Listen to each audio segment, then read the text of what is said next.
Muita gente me pergunta o que que é melhor a gente comprar na hora de escolher um flash. Será que é sempre melhor escolher o flash com a maior potência possível? Nós vamos fazer uma análise aqui baseado na fórmula do número guia. Então nós vamos tentar entender como que a gente consegue escolher o melhor flash para nossa condição, né? Com fazer uma escolha consciente, né? Não baseado só na informação de potência, mas na informação que interessa mesmo para a gente, que é o número guia. Então eu peguei como exemplo aqui dois flashes da Godox, o flash de estúdio SK400, e a gente olhando nas especificações técnicas dele aqui, a gente vai ver que ele tem o número guia de 65.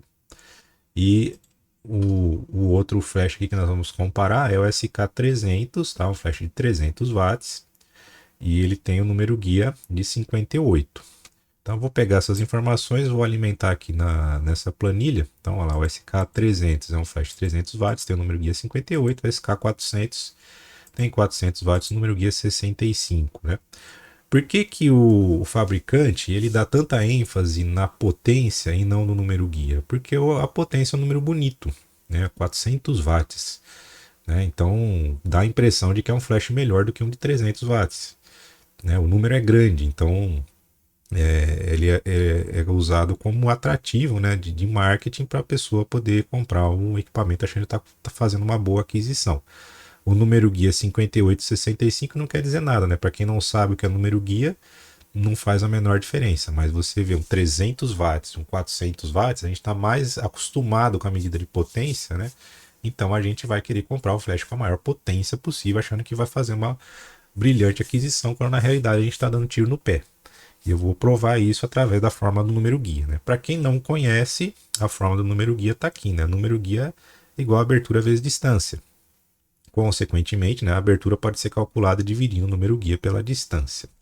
Então eu peguei como exemplo aqui o SK400, vamos usar o número guia de 65, e nós vamos colocar aqui na distância, você vai colocar a menor distância, a menor não, a maior distância possível que você consegue colocar o seu flash do assunto. Tá? Então nós vamos considerar que você está com ISO 100, o flash está com a carga máxima, e você vai colocar na maior distância possível. Imagina você posiciona a pessoa que você quer fotografar aqui, o quão mais longe você consegue colocar o seu flash, tá? Tem gente que trabalha em espaço muito apertado, né? Às vezes pega um quarto da casa e transforma em estúdio, porque não tem outra opção. Então a pessoa fica limitada pelo tamanho do estúdio, né? Um estúdio profissional, ele tem um pé direito alto, né, de 4, 5 metros, tem as paredes bem distantes uma da outra, bem largas, né? Por quê? Para não ter retorno da luz, né? Para, por exemplo, não bater no teto e voltar no assunto, criando uma segunda iluminação, tá? Mas a gente sabe que a realidade nossa, a gente tem que se adaptar no espaço que a gente tem disponível, né? Nem sempre a gente tem as melhores condições. Então, eu peguei um caso crítico aqui, né, que você consegue colocar o seu flash a 2 metros de distância do assunto e não consegue deixar uma distância maior do que essa. Como que a luz vai se comportar, né? Então, eu vou pegar aqui o flash na carga total, tá? Que ele tem o número guia 65, então vamos puxar essa informação aqui. E qual que seria a abertura nesse caso? Tá? Nós vamos pegar essa fórmula, né? Vai ser o quê? O número guia dividido pela distância. Tá? Eu vou até travar a distância aqui para a gente saber, ó, que a gente vai ter que usar o diafragma 32.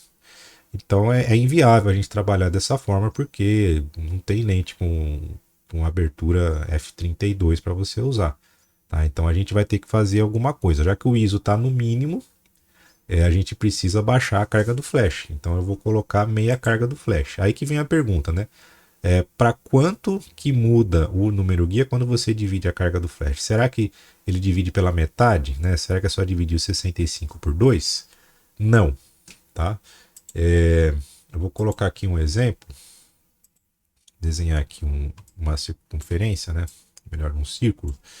E esse círculo ele tem uma área, né, que ele representa o diafragma, né, a passagem, o diâmetro da passagem de luz para chegar na sua câmera. Então, para eu conseguir, por exemplo, reduzir isso aqui pela metade, deixa eu colocar aqui. Ó. Se eu reduzir essa abertura, então eu estou reduzindo a área de passagem de luz. E existe uma relação entre a área e o diâmetro do círculo. Tá? Então, cada vez que eu divido o diâmetro por fatores de raiz de 2, eu estou dividindo a área pela metade. Tá? Isso vem da trigonometria. Inclusive, eu já fiz vídeo explicando como que se chega nessa fórmula. Então, tudo que se relaciona com a fotografia, ele segue essa relação do diafragma, né? Porque o diafragma é uma área circular, então a gente tem que respeitar essa relação entre o diâmetro e a área, né? Para a gente determinar a abertura e todos os outros ajustes que a gente faz na câmera. Então, o número guia, quando você coloca meia carga, na verdade, o que você está fazendo? Você está pegando o número guia original e está dividindo por raiz de 2. Vou colocar aqui, ó, raiz de 2. Tá? Então, para minha carga, o número guia muda para 45. Então, se a gente aplicar a mesma fórmula aqui, ó, então para minha carga, eu já consigo usar F22. Tá? 22 já é uma abertura possível de usar, mas também não é viável trabalhar dessa forma. Tá? Então, a gente vai fracionando a carga, e no caso do Flash Godox, ele só fraciona a carga até 1/16. Eu não consigo fracionar menos do que isso. Eu tenho intervalo de décimos, né? Mas a menor carga possível é 1/16, o que nessa distância me dá um diafragma de F8. Então eu não conseguiria fazer uma fotografia em estúdio nessas condições com diafragma com uma abertura maior do que F8, tá? Com um flash de 400 watts. Então esse aqui é o ponto, né? Será que o diafragma 8 aqui é bom para mim? Se eu quisesse fazer uma foto com o diafragma mais aberto do que F8, o que eu teria que fazer? Né? Você estaria limitado pelo tamanho do seu estúdio. Tá? Só para você ter uma ideia, se a gente aumentar essa distância aqui, vamos dizer que a gente foi para um estúdio maior, que a gente consegue deixar o flash a 4 metros, aí eu já consigo usar F4. Então, se você compra um flash muito potente, na verdade você vai estar limitando o que você pode usar. Ele vai conseguir trabalhar na carga mínima, praticamente, e você vai trabalhar também travado no mesmo diafragma o tempo todo, tá? Então vamos voltar aqui para o caso de 2 metros. Em vez de a gente comprar o flash de 400 watts, a gente economiza dinheiro e compra o flash de 300 watts que tem o número guia 58, tá? Então eu tenho aqui na carga mínima o diafragma 7.25, né? 7.1 seria 5.6 mais 2 terços, tá? Então eu já estou próximo aí de 5.6. Se a gente colocar depois um modificador, a gente consegue trabalhar com 4, 5.6. Então a gente consegue também aumentar, né? Se precisar aumentar a carga do flash, ó, 1/8 já vai dar F10, 1/4 já vai dar F14. Quando a gente coloca, por exemplo, um softbox, uma sombrinha, a gente tira mais 2 EVs do flash também.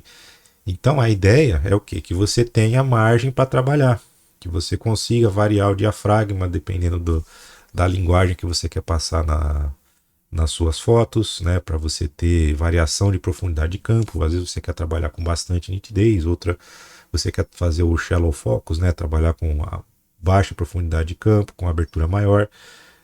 Você também pode trabalhar com ter várias opções, por exemplo, colocar um modificador e conseguir compensar a perda de luz do modificador na carga do flash, né? Você coloca um modificador, aumenta o flash para manter a mesma exposição, tá? Então, vamos dizer que a gente tem um estúdio grande lá que a gente consegue deixar o flash a 6 metros de distância, tá? Então, para carga total, tá dando abertura de 9.6 aqui, quase F10. Então você já está trabalhando com seu flash no talo. Então, se você tem um espaço grande, provavelmente você vai ter dificuldade de trabalhar com esse flash de 300 watts. Ele vai trabalhar sempre na carga próximo da carga máxima. E qual que é a desvantagem disso? É que você vai ter um tempo de reciclagem mais alto. Né? Quando a carga do flash está muito alta, você tem que esperar o flash recarregar até fazer outra foto. Então você acaba fazendo menos fotos por sessão porque o seu flash está sempre no máximo. Então, no caso de um estúdio grande, seria legal você usar um flash com mais potência, um flash de número guia 65, tá? Mesmo no estúdio grande aqui, ó, com a carga total vai dar abertura 10, com a carga 1.16 abertura 2.7. Então você tem faixas de uso maiores para trabalhar. Você pode utilizar modificadores de luz, você pode ter a opção de trabalhar com abertura maior ou menor, você tem mais flexibilidade. Tá? Se você está num espaço pequeno, Um flash muito grande ele vai te atrapalhar, porque você vai ter que trabalhar sempre com uma abertura muito fechada e o flash quase na carga mínima. Você quase não consegue subir mais a carga do flash. Então você trabalha com um flash com número guia menor e aí você vai ter essa mesma flexibilidade, né? Tanto de variar a carga em função do modificador de luz que você está usando, como também ter a opção de trabalhar com aberturas diferentes para ter efeitos de profundidade de campo de acordo com a sua necessidade. Então é dessa forma que a gente faz essa análise, né, do número guia em função da potência do flash para determinar qual que é o melhor flash para o nosso caso. O que vai determinar isso basicamente é a distância que a gente consegue colocar o flash do assunto, tá bom? Então espero que você tenha gostado de mais essa informação e até o próximo vídeo.